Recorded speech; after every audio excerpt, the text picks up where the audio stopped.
And are you refreshed? Yes. Good. Now what? You know, when you have a clear desire and you're somewhere in the vicinity of it, you light up in a, I want this and I'm ready for this way. There's a lot of that going on here. I'm super excited. I have played this in my mind so many times, and the lady in front of me told me, write your question because you're gonna get it, so write your question. She got your spot, yeah. No.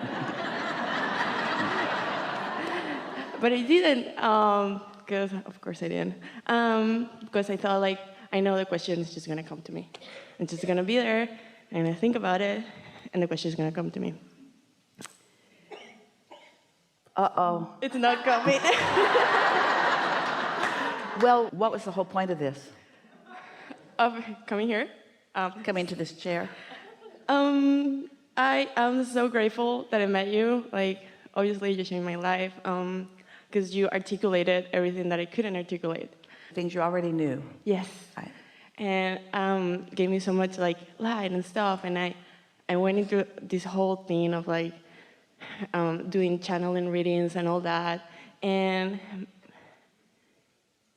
it seems that I'm like at that level that I can be like stable like, with my life. Like I can look at something that's happening and say, okay, what is the reason this is happening? Like all that, like what is the lesson behind it? What is the pattern within me that's creating this, that's attracting this? Like there's only attraction, there's only attraction. Like what is this bringing this? Like it's helpful to notice that there is a pattern. There's never a lesson. No one's trying to teach you a lesson. That's good. It's just you teaching yourself the lesson, I don't like this, or I do like this, but there's no one who's decided that there is something that you ought to be doing or something that you didn't get right, and so we'll teach you a lesson. There's nothing like that going on. You're not getting that from source, you're getting that from your mother. Right there. Yeah. So I'm in that place, right? Cool. And it seems to me that now I'm gonna like keep going, right? I'm going at 50. I'm good at the 50, but I wanna go now at the 90s, 100. And look at it this way. When you are in a state of non-resistance, you feel good, which means you're allowing into your experience. A feeling of satisfaction is really a nice feeling. A feeling of eagerness is a really nice feeling too. It's a different feeling. A feeling of passion, that off-the-wall enthusiasm, that's a nice feeling too. But you're not wanting to go 100 miles an hour all the time. In fact, sometimes it's nice to be able to mold your speed, to mold your energy, because let's say you're going really fast and then you come across a resistant thought about the subject. A car that's going 100 miles an hour and hits a tree doesn't feel so good. A car that's going 5 miles an hour and hits a tree is not such a big thing. So your process is to figure things out, because we really want you to hear this. There is always, always, always, always going to be something in your life experience that causes you to ask for more. So there is always going to be a gap between what you've just asked for and your readiness for it. We want you to manage that gap by acknowledging, first of all, it's supposed to be there. Next of all, that nothing's going wrong. Next of all, that things are always working out, so that you can stand in that place, that pleasurable place of enjoying watching things fall into place. You forget that you are creators. A sculptor wants to mold the clay. You wouldn't just take your clay and slap it down and say, well, that didn't turn out like I expected, but there you are.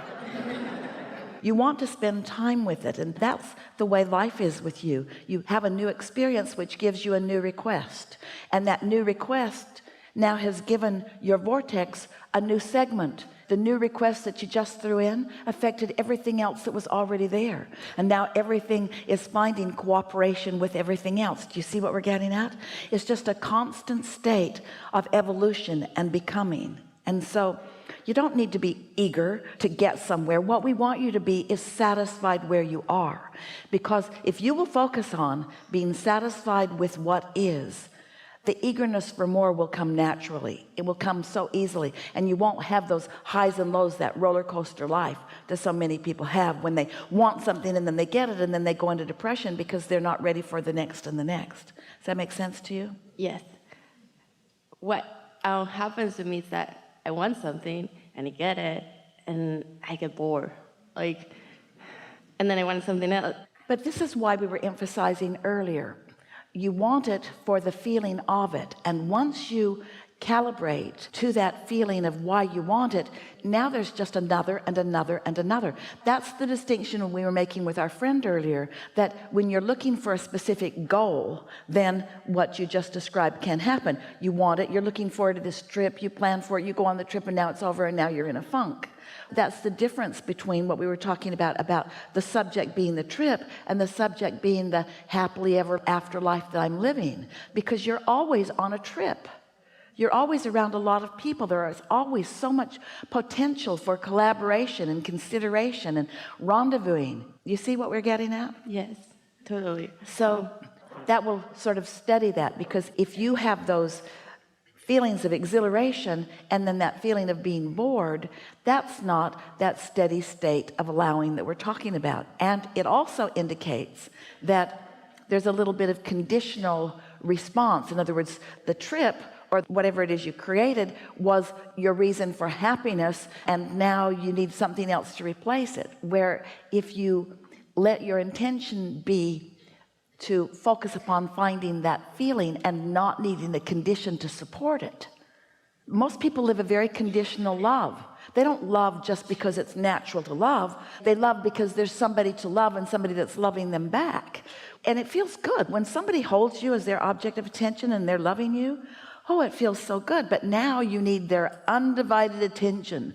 They better not go have dinner somewhere or go to work. You need their undivided attention because they are the reason that you feel the way you do. That's not what you're looking for.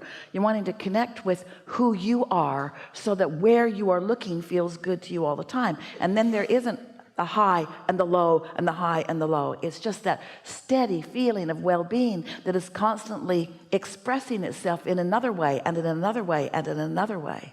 Esther was texting a friend as she was waiting at the airport in San Diego, and her friend said, "Where are you going?" And Esther said, "Dallas." And then she wrote, "Yee-haw." Just for fun. She's never done that in her life.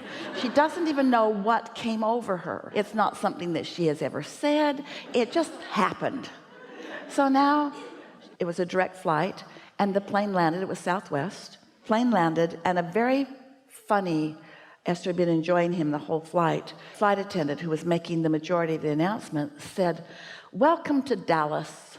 Welcome to Love Field, home of Southwest Airlines." And the passenger across the way said, "Yee-haw." And Esther thought, all right, this is the universe playing with me. It's like they know in advance that that guy's going to do that. So they set me up for that. They set me up for that. And it was way funny. Everyone laughed, but especially Esther. She really, really liked that. Now, you may not find that very significant, but when you're in on the setup and then the universe delivers, you feel really, really cared for. Yeah. Thank you so much. Enough? Yeah.